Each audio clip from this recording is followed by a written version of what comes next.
Assalamualaikum warahmatullahi wabarakatuh. Kelana Yuda Channel mempersembahkan cerita silat Gatra Bumi bab 2 episode yang ke-8. Dan bila mana ada yang berkenan subscribe, like maupun berkomentar dipersilahkan. Terima kasih dan selamat mendengarkan. Malam pun berjalan agak memperlawankan diri. Rembulan dengan senangnya masih setia menemani dengan sinar terangnya. Bintang-bintang di langit memancarkan cahaya seakan-akan bersenda gurau dengan warna birunya. Pada waktu itu Kilurah Kenikir yang bertempur dengan kedua lawannya yang bersenjata pedang mampu melumpuhkan lawan-lawannya dengan mudahnya. Dan Kilurah Semi pun dengan ikat pinggang keprajuritannya juga berhasil melumpuhkan lawan-lawannya juga. Setelah perkelahian yang sengit selesai, kedua telik sandi dari Mataram sekilas melihat berkelebatnya seseorang mengejar Rudita. Namun Rudita yang melesat ke suatu arah setelah melantunkan sebuah bait, ia pun tidak mengetahui kalau sedang diikuti oleh seseorang yang rambutnya panjang agak keriting dan berbadan agak gemuk, namun berdada bidang dengan sebuah ikat kepala menutupi sebagian wajahnya. Tetapi lama-kelamaan ia merasakan sesuatu yang berada di belakangnya. Rudita pun menambah kecepatan larinya seperti terbang untuk menghindari serangan yang membutinya. Tak disangka, orang tersebut ilmu berlarinya cukup ringan seperti kapas. Dan ia pun tahu sudah berada di samping Rudita. Rudita pun agak terkejut. Kemudian ia berusaha menggunakan kemampuan meringankan tubuhnya yang telah dikuasainya untuk menjauhi orang yang ada di sampingnya itu. Namun orang yang di samping Rudita itu masih mampu mengimbanginya, bahkan berlari lebih cepat. Setelah mengetahui usahanya tidak berhasil, Rudita memutuskan untuk berhenti. Dan saat kemudian ia pun sudah berdiri di sebuah batu besar yang berada di tanah yang agak lapang. Sedangkan orang yang mengikut juga menghentikan larinya dengan entengnya. Ia pun juga sudah berdiri di batu lain yang kurang lebih jaraknya 10 langkah dari Rudita.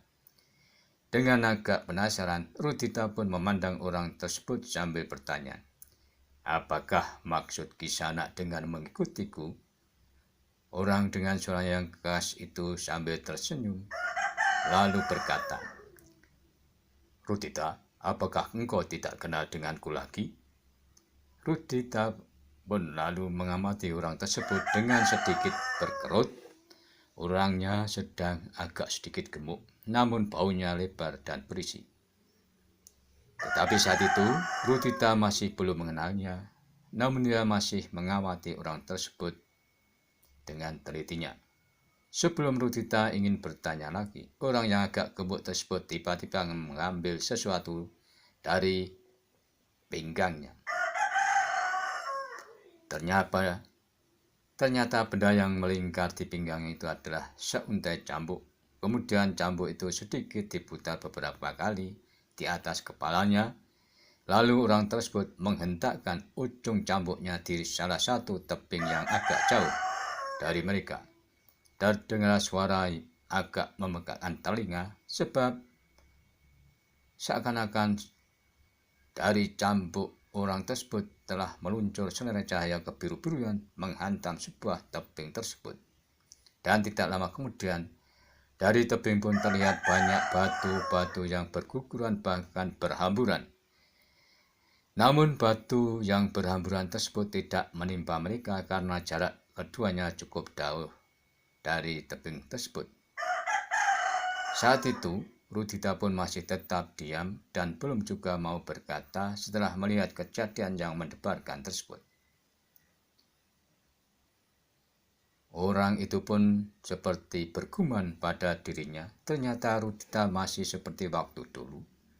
Namun sesaat kemudian ia pun berkata, "Masihkah belum ingat engkau denganku, Rudita?" Orang yang Cambuk itu bertanya lagi. Namun Rutita masih tetap berdiam diri. Maka orang itu pun kembali cambuknya diputar di atas kepala dengan sedikit pelan, lalu disendal pancing. Dan kemudian diarahkan ujung cambuk itu ke sebuah batu kali sebesar anak kerbau dengan Rutita. Namun suara cambuknya berbeda dengan suara cambuk pertama yang dihentakkan ke sebuah sungai tebing tadi. Yang terdengar cuma dep dengan suara cambuk orang yang agak gemuk tersebut menghantam batu sebentar anak kerbau di samping Rutita. Namun sebelum cambuk orang tadi mengarah batu di dekatnya, dengan tangkasnya Rutita sudah melenting ke sebuah batu yang lain di sekitarnya. Dilihatnya batu yang baru terkena cambuk tersebut, namun Rutita pun masih belum mau berbicara. Kemudian orang yang bersenjata cambuk itu berjalan ke arah batu yang menjadi sasarannya, dan ia pun menyentuh pelan batu yang menjadi sasaran cambuknya itu. Tetapi hasil cambuknya tersebut cukup mengejutkan. Ternyata batu sebelah anak kebo itu langsung pecah serta hancur berhamburan sekecil-sekecil pasir yang agak lembut. Baru setelah kejadian tersebut, Rutita pun menyebut sebuah nama dan bertanya, "Apakah engkau Agung Sedayu? Kenapa kau pakai ikat kepala untuk menutupi wajahmu?" Orang yang ditanya tersebut malah tertawa. Dengan penuh wibawa, ia pun menjawab, "Kakang Agung Sedayu sekarang ada di kediamannya di Padukan Induk Tanah Perdikan Meneh." Sambil masih tertawa, orang itu kemudian berkata agak pelan, "Suwandaru Geni." Rutita pun mengucapkan sebuah nama dan suaranya pun agak gemetar. Kemudian ia pun berusaha melangkah mundur beberapa langkah. Namun sebelum Rutita mau menyapa orang tersebut, ternyata dengan tangkasnya orang yang oleh Rutita disebut Suwandaru Geni sudah melenting di gelapnya malam. Dengan suara yang khas, orang tersebut tidak lupa mengucapkan, "Selamat malam Rutita." Malam pun sudah mendekati pagi dan Rutita pun juga dengan cepatnya melesat pergi ke arah yang berlawanan dengan orang tadi. Namun dalam hatinya Rutita masih penasaran dengan orang yang perawakan tubuhnya seperti Suwandaru Geni itu. Pertemuan Rutita dan orang bersenjata cambuk itu ternyata tidak luput dari pengamatan seorang yang agak tua dengan memanggul siter di punggungnya. Dan pada saat orang yang bersenjata cambuk itu melesat ke suatu arah, orang yang agak tua itu membuntutinya. Karena ia tertarik dengan senjatanya, ia pun teringat dengan seorang yang bersenjata cambuk yang selalu memakai ikat kepala bercorak geringsing. Apakah masih ada hubungannya anak muda itu? Berkata orang tua itu dalam hatinya. Sementara itu orang yang sebagian wajahnya tertutup kain ikat kepala dan bersenjata cambuk itu rupanya merasakan ada seseorang telah mengikutinya. Maka tidak beberapa lama kemudian ia berhenti di sebuah tanah yang agak lapang. Dan sesaat kemudian ia pun berkata, "Kisanak yang berada di balik batu besar silahkan menampakkan diri." Akan tapi orang yang berada di balik batu besar itu belum juga menampakkan dirinya. Sehingga waktu pun tidak terasa sudah memasuki pagi. Maka mentari pun telah mengiringnya dengan sinar hangatnya guna menerangi bumi beserta istrinya. Sementara itu, di sisi lain, Kilurah Kenikir dan Kilurah Semi sebagai teknik sandi dari Mataram belum bisa memutusi atas kejadian di atas gumuk kemarin. Keduanya kemudian memutuskan pergi ke Padukan Induk Tanah Perdikan Meneh. Mereka ingin menemui Gagah Putih yang berada di kediaman Ki Ronggo Agung Sedayu untuk melaporkan bahwa ia menemukan banyak orang yang mencurigakan di lereng bukit di sebelah selatan. Setelah kejadian di bawah bukit, Ki Lurah Semi dan Ki Lurah Kenikir menuju ke Padukan Induk menoleh untuk menemui Gelagah Putih. Sementara itu, orang yang agak tua yang di punggungnya menggendong sister atau sejenis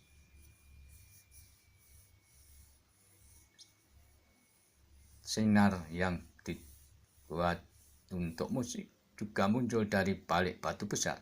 Namun tiba-tiba terdengar suara petikan senar sitar yang terbuat dari baja dengan nada yang mengandung getaran yang sangat kuat. Ring, ring, ring, ring. Dan suara sitar itu seakan-akan mengeluarkan getaran yang menghantam dada orang yang sebagian wajahnya tertutup dengan kain ikat kepala. Orang yang agak gemuk dengan rambut yang sedikit ikal serta bersenjata cambuk kemudian menyadari bahwa orang yang berada di balik batu besar sedang menyerangnya dengan tenaga yang tidak kasat mata. Kemudian ia pun segera memegang gagang cambuknya di tangan kanannya sambil menjalurkan seperempat tenaga dalamnya. Dengan mengangkat cambuk, orang yang oleh Rudita disebut Sumendaru Geni bersiap untuk menghentakkan ujung cambuknya ke arah orang yang masih di balik batu besar itu. Sementara di sisi lain, Kiai Arangawu sedang berada di pondok seorang temenggung di Pati. Ternyata ia masih berhati-hati oleh pelayan yang ramah diberikan oleh ketembung tersebut, sebab ia belum sepenuhnya percaya dengan yang dihadapi sekarang ini. Apakah Tumenggung itu tidak akan datang berbicara hari ini? Kiai Arangawu pun berkata dalam hati. Namun ternyata saat kemudian Tumenggung itu memasuki ruang tengah rumah itu. Bagaimana tidurmu semalam? Tumenggung itu bertanya. Kiai Arangawu yang keluar dari biliknya pun kemudian duduk di amben di ruang tengah bersama Tumenggung tersebut. Aku menunggumu. Aku ingin berbicara tentang masa depan perjuanganmu. Kenapa menungguku? Aku ingin menyelesaikan diri. Tumenggung itu tertawa. Katanya, apakah kau masih melanjutkan niatmu? Aku kira bahwa kau akhir-akhir ini sudah menarik diri. Kegagalan yang dulu itu agaknya telah membuatmu menjadi cerah. Aku tidak akan berhenti sampai maut menghentikanku, jawab Kiai Arangawu. Tumenggung itu tertawa semakin keras. Kemudian ia berkata, kau memang keras hati. Namun hanya orang-orang yang keras hatilah yang pada suatu saat dapat mencapai apa yang dicita-citakannya. Dan mereka yang mudah patah di tengah jalan tidak akan dapat berbuat sesuatu bagi masa depannya. Kau jangan terlalu memuji Ki Tumenggung. Tetapi aku ingin bertanya, bagaimanakah dengan kau sekarang? Kiai Arangawu, jawab Tumenggung itu. Sejak semula, aku sudah memutuskan untuk tidak terlalu tergesa-gesa. Aku ingin sampai pada suatu saat di mana aku yakin bahwa perjuanganku pasti berhasil. Aku tahu, agaknya kau akan menumpukan kebersihan kepada keturunanmu. Memang itu tidak keliru. Aku juga demikian. Anakku yang ada di padepokan kakeknya akan menjadi pewaris dari perjuanganku yang barangkali tidak akan rampung sepanjang usiaku. Tumenggung itu mengerutkan dahinya. Lantas kau mampu melihat bencana perjuangan yang akan aku tempuh dalam jangka yang panjang? Benar. Namun aku pun tahu bahwa kau maju terus. Dan kalau boleh, aku tahu sudah sampai di manakah langkahmu sekarang. Dan seandainya kau bersikap jujur, maka aku akan dapat menyelesaikan diriku dengan jujur pula. Namun sekali lagi Tumenggung itu tertawa. Bahkan ia bertanya tentang kejujuran. Sampai di manakah pengertian jujur itu menurutmu? Apa yang ditanyakan Tumenggung tersebut telah mengejutkan Kiai Arangawu. Ia sama sekali tidak menyangka bahwa Tumenggung itu akan bertanya demikian kepadanya. Ternyata Kiai Arangawu pun ikut tertawa. Kemudian ia pun menjawab, "Kau memang penuh dengan prasangka. Tetapi baiklah, tentang kejujuran yang aku maksud itu adalah mengatakan sesuatu dengan kenyataan." Tumenggung itu tertawa terbahak-bahak. Dan kemudian ia berkata, "Jadi aku harus mengatakan kepadamu bahwa aku mempunyai kekuatan yang besarnya hampir sebesar kekuatan Mataram yang ada di kota raja itu." Kiai Arangawu mengerutkan dahinya. Tetapi ia pun kemudian tertawa. Dan ia pun menjawab, "Apakah kau sudah mengatakan sejujurnya?" Tumenggung itu pun tidak dapat menahan gelak tawanya. "Aku sudah mengatakan dengan jujur," jawab Tumenggung itu. "Dan sekarang tinggal hatimu sendiri. Seandainya kau percaya kepadaku, kau tentu tidak akan curiga dan kau akan menganggapku betul-betul jujur. Namun seandainya kau menaruh curiga serta tidak percaya, kau akan menganggap aku tidak jujur." Kiai Arangawu mengangguk-ngangguk. "Baiklah, agaknya perjalananku tidak berhasil," katanya. "Kau masih tetap menganggap penting untuk merahasiakan kekuatan sebenarnya. Meskipun demikian, aku pernah mendapat keterangan bahwa kau telah berhasil mempengaruhi seseorang adipati untuk ikut serta dalam gerakanmu." "Tidak hanya seorang," jawab Ki Temenggung, "tapi itu tergantung tanggapanmu." Kiai Arangawu menarik napas dalam-dalam. Ia sadar bahwa Temenggung itu membuatnya kebingungan sehingga ia tidak akan dapat membuat kesimpulan yang betul terhadap kata-katanya. "Namun, Kiai, kau jangan marah," berkata Temenggung itu. "Aku tidak bisa membuat kau puas. Aku sudah mengatakan sesuai dengan kebenaran. Namun agaknya kau tidak percaya. Tetapi demikian, kau jangan marah. Aku masih mengharap kau tinggal untuk beberapa saat lamanya di rumah ini." "Terima kasih. Aku yang masih akan minta izin agar aku dapat tinggal untuk beberapa lama. Aku sedang dalam perjalanan daganganku untuk mencari barang-barang seperti pusaka." "Apakah kau berkata sebenarnya?" Tumenggung itu mengerutkan keningnya. "Ya, aku berkata yang sebenarnya. Dan itulah penghidupanku sekarang. Di samping berani, murid-muridku bertambah banyak, sedang tanah persawahan dan berkebun kurang memberikan hasil yang mencukupi. Maka dengan memperdagangkan pusaka apapun juga, ternyata aku mendapat keuntungan yang lebih baik." Temenggung itu tertawa semakin keras. Lalu katanya, "Tentu kau mendapat keuntungan yang pantas karena kau mendapatkan barang-barang seperti itu tanpa membayar. Sedang kau minta orang lain membeli dengan harga yang sangat tinggi."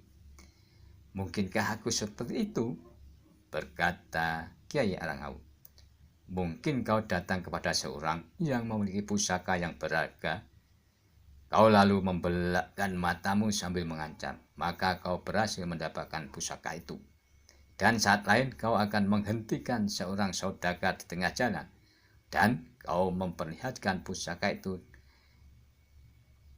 Lalu kau memberikan harga di luar perhitungan nalar. Seandainya ia tidak mau membayar, kau juga membelakkan mata, maka jual beli itu pun langsung jadi." Wajah Kiai Arangawu menjadi memerah, namun hanya sebentar. Ia pun masih mencoba tersenyum. Dan kemudian katanya, "Sudahlah, Ki Temenggung, berhentilah menyinggung perasaanku. Walaupun aku tidak akan berbuat apa-apa, karena aku sekarang seorang diri. Namun sebaiknya kita berbicara dengan baik." Ki Temenggung itu mengangguk-angguk. "Maaf Kiai, kau memang seorang perasa dan mudah tersinggung. Namun baiklah, aku tidak akan menyinggung perasaanmu lagi. Tetapi aku minta maaf bahwa aku sudah tidak dapat memberikan banyak keterangan kepadamu tentang diriku dan tentang Kadipaten Pati. Dan pada saatnya, seandainya aku sudah merasa kuat dan benar-benar akan bangkit, aku akan memberitahukan kepadamu.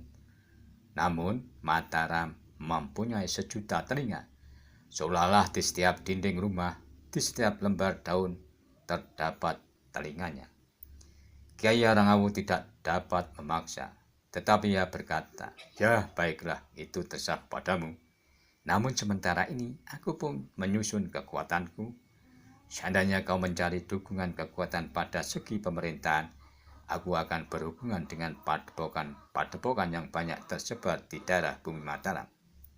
Bagus sekali, pada suatu saat kekuatan kita akan bergabung. Tetapi sementara ini, biarlah kita bekerja sendiri-sendiri. Mungkin hasilnya akan menjadi semakin jauh lebih baik daripada jika kita mulai sekarang sudah saling memperhitungkan kekuatan kita." Kiai Arangawu mengangguk-angguk. Namun katanya, "Tetapi aku hampir tidak telaten mengikuti caramu itu." Ki Temenggung itu tertawa. Lalu dipandangnya Kiai Arangawu sejenak. Ia pun lalu menjawab lagi, "Tepat Kiai, bahkan aku tidak membatasi kebersihan itu pada keturunanku saja." Kiai Arangawu menarik napas dalam-dalam lagi. Ia sama sekali tidak mempunyai cara untuk mendesaknya. Bahkan seakan ia sudah diharapkan pada suatu sikap bahwa Temenggung itu akan berjalan sendiri. Jika Kiai Arangawu ingin mengikutinya di belakang, maka Temenggung itu tidak keberatan. Namun ia sama sekali tidak memberi kesempatan kepada Kiai Arangawu untuk berjalan bersama di sisinya. Namun Kiai Arangawu bukannya orang yang lemah hati. Oleh karena itu, maka telah bangkit semacam janji dalam hatinya. "Jika aku dalam menunjukkan kekuatan, maka Temenggung itu tidak akan dapat menganggap aku sekedar sebagai seorang yang tidak berdaya dan sekedar ingin menumpang mukti pada usianya yang besar. Maka aku harus menunjukkan kepadanya bahwa aku adalah Kiai Arangawu yang dihormati." Tetapi Kiai Arangawu tidak mendesak lagi. Bahkan ketika Temenggung itu berbicara tentang hal yang lainnya, ia pun menanggapinya. Ia tidak ingin dianggap seolah-olah dengan merintih untuk memohon belas kasihannya. "Aku harus tidak mengajukan lagi apa saja yang dilakukan oleh Temenggung itu, seperti Temenggung tidak mengajukan aku lagi," berkata Kiai Arangawu pada dirinya. Sebetulnya, karena Kiai Arangawu tidak mendesak sama sekali, Temenggung itu justru mulai membuat pertimbangan tersendiri. Ia mengharap Kiai Arangawu dengan gelisah mendesaknya dan memaksanya untuk mengatakan sesuatu. Sementara itu ia harus tetap bertahan sambil tersenyum. Tetapi Temenggung itu menjawab untuk tidak menghiraukan. Dicobanya untuk seakan-akan tidak ada sesuatu dalam hatinya, berbicara tentang bermacam-macam hal yang tidak ada hubungannya dengan kunjungan Kiai Arangawu. "Kedatanganku sama sekali tidak ada artinya," berkata Kiai Arangawu di dalam hati. Namun ia telah bertekad untuk melanjutkan perjalanannya menemui beberapa orang yang dikenalnya, tanpa menghiraukan lagi apakah ia seorang penjahat atau bukan. Kiai Arangawu yang sudah terlanjur mengatakan untuk bermalam lagi di rumah itu meskipun ia terpaksa tidak melepaskan diri dari kesiagaan. Dengan curiga ia memeriksa biliknya, pintunya, dan setiap sudutnya. Kemudian dengan hati-hati pula ia memasang selarak dan memperhatikan apakah selarak itu benar-benar dapat menahan pintu jika dibuka dari luar. Ketika ia yakin bahwa tidak ada yang mencurigakan, ia pun kemudian meneliti pembaringannya. Sambil menarik napas dalam-dalam, Kiai Arangawu kemudian membaringkan diri, namun senjatanya tidak terpisah dari sisinya, yaitu sepasang pisau belati. Demikianlah Kiai Arangawu bermalam tidak lebih dari 1 hari 1 malam. Dan pada matahari mulai terbit, ia pun telah minta diri kepada Ki Temenggung. Sepagi ini Kiai, bertanya Temenggung itu. Ya, aku tidak boleh terlalu lama berada di sini. Kenapa Kiai? Apakah tidurku yang nyenyak? Bertanya Temenggung itu. Ya, meskipun aku harus tetap berhati-hati jika pada suatu saat ada orang yang salah duga. Orang yang sebenarnya mencarimu, namun menemukan aku di sini. Temenggung itu tertawa semakin keras. Katanya kemudian, sebenarnya aku berharap Kiai lebih lama di rumahku ini. Maaf, aku harus meneruskan perjalanan. Temenggung itu tidak menahan Kiai Arangawu lebih lama. Ia tahu bahwa Kiai Arangawu telah menjadi kecewa. Tak beberapa lama kemudian, Kiai Arangawu mulai perjalanannya yang panjang mengunjungi beberapa orang yang dikenalnya dalam dunia kanuragan. Di saat Kiai Arangawu menghubungi perguruan maupun padepokan yang dikenalnya, di Padukuhan Induk Menoreh, Ki Lurah Kenikir dan Ki Lurah Semi sedang mencari kediaman Ki Ronggo Agung Sedayu untuk menemui Gagah Putih. Demikianlah episode 8 Silagata Bumi bab 2, dan nantikanlah episode selanjutnya. Sampai jumpa.